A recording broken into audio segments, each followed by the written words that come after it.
महाराज जी, मेरा प्रश्न है कि पाप कौन करता है, शरीर या आत्मा? अगर शरीर, तो इस देह का क्रम हम अगले जन्म में क्यों भोगते हैं?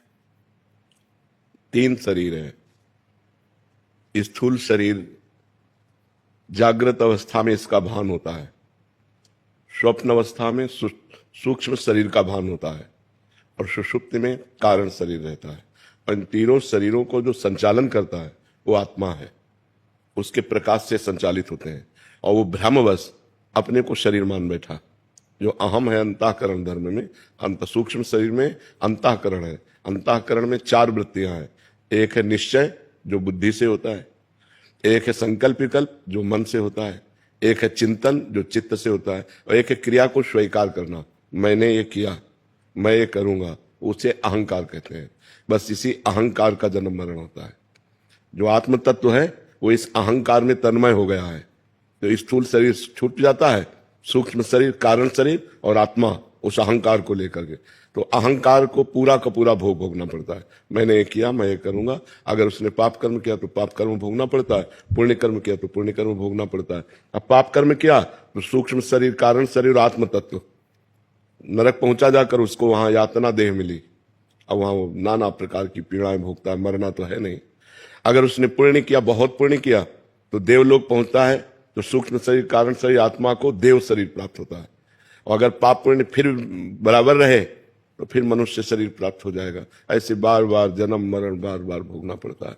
फिर और भी योनियां हैं, 83,99,999 योनियां, उनमें भोगना पड़ता है। जब भजन के द्वारा हम अपने को मुक्त कर लें इन तीनों शरीरों से, तो खत्म हो गया।